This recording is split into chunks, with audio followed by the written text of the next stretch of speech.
We have to figure out how we get him on his back. It would look great if he crawls first, then when they are in their not so close positions, he could be on his knees.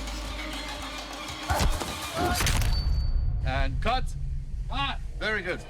When you approach a movie like this, you want to make the best movie, in this case trilogy, in the world. You can't leave a single stone unturned during your journey.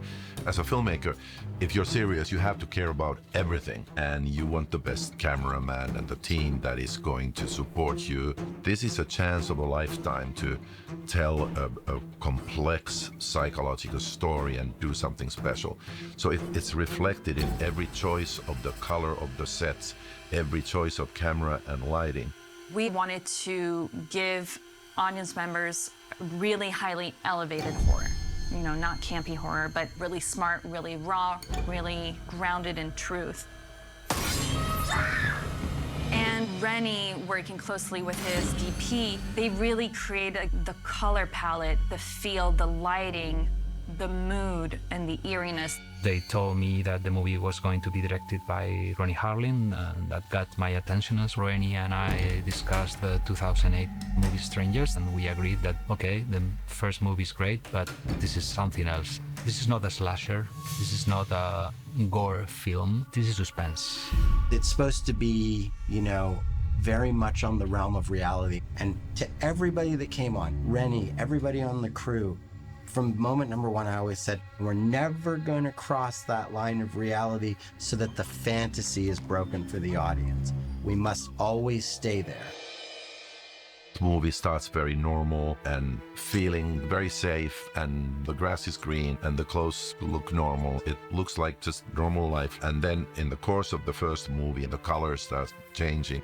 In a subtle way, we want the audience to feel through the color and light how everything just starts tightening and tightening and tightening through this kind of dark tunnel until we are just installing this feeling of dread and growing paranoia. This is something that we put a lot of thinking and a lot of time into in creating the color palette and the certain darkness and brightness of scenes. You've got the camera enhancing the moment and, you know, making you feel something. What I try to do in the movie is, through the type of shots that I chose and the lighting and creating an atmosphere where that paranoia would be there all the time. What happened? There's someone standing right there. You're wearing a mask. The horror really lies in that feeling of the gradual progression of that paranoia and having that end up being backed up by reality. And I think that's part of the big appeal of these movies.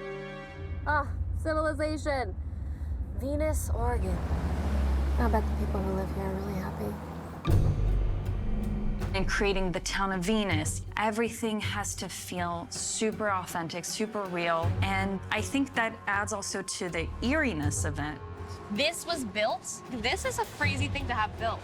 We wanted this raw feel from the very beginning, so we tried to make the diner as gritty as possible. The diner is actually a practical location, which we found in North Bratislava, and it was much more polished and sleek, if you want. We just built the exterior. We tried to make it like this is not the nicest diner where you can stop and have something to eat. Adi Kuralea, the production designer, he did a great job in using textures and all the Americana imaginary that we already know. So I think that was a very detailed work from his part. It looks cute. Think it has electricity? Probably not. Most of the story happens in this house. It's not a haunted house by any means, but at the same time, it's almost like a living and breathing organism. It took us a while to find the right exterior for the house because we were trying to find like a good location and then build the house there, but we couldn't find the location near Bratislava to have enough character, and it wasn't worth it to build a house in those forests. So we found this house and that we really liked.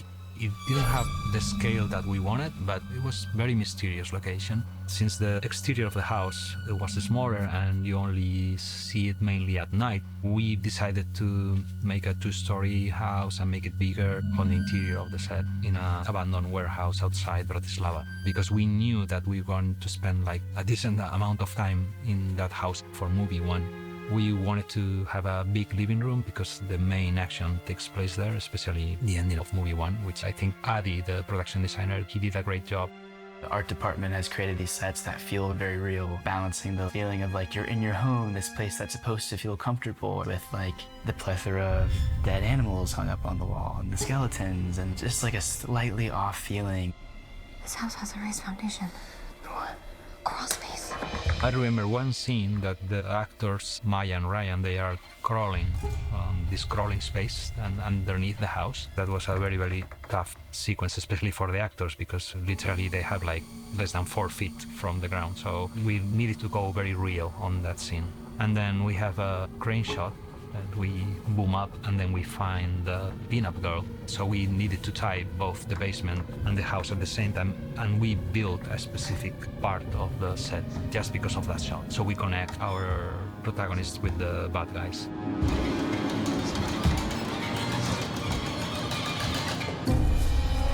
The surrounding forest where they ultimately escape becomes this very hostile and scary environment. We don't need the audience to jump out of their seats and go like, oh my God, what a spooky forest.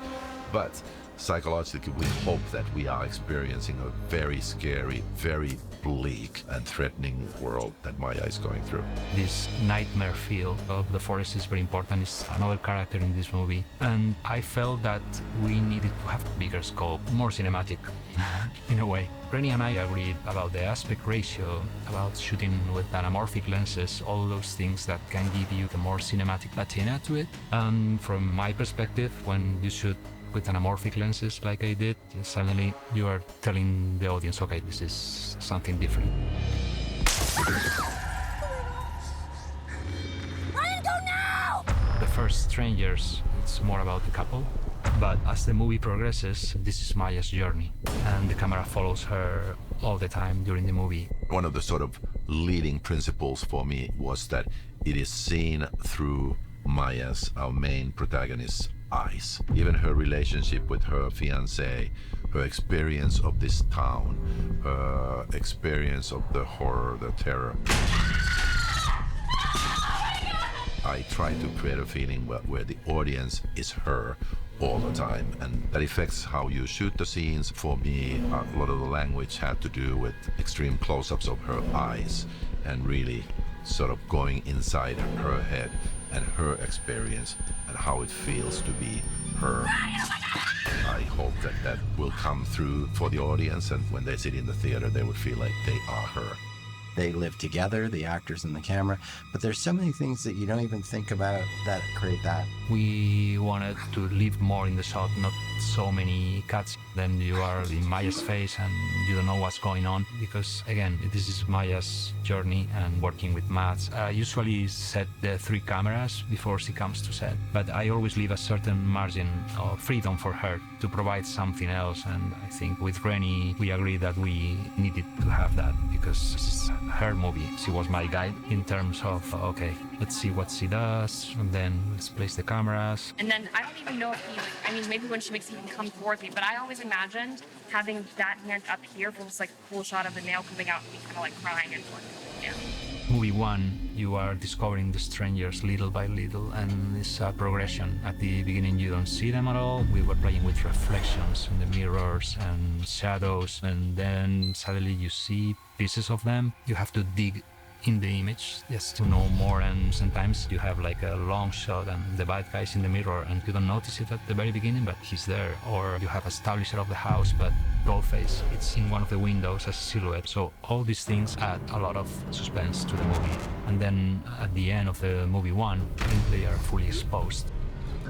The best call was using the real actors for the strangers, you know, because sometimes when you have a guy with a mask, okay, let's do this with a double and that's it. No, it doesn't work like that. The physicality of it, even if they are in a mask, you know that is them, you can feel that. And that's also more scary. Where's Maya? We wanted this movie to be more suspenseful. We wanted this raw feel and suffer with the actors, and I think once you see the movie, everything fits. They're really creating such beautiful images. The actors are giving incredible performances, and so I truly believe that it's going to take hold of a whole new audience.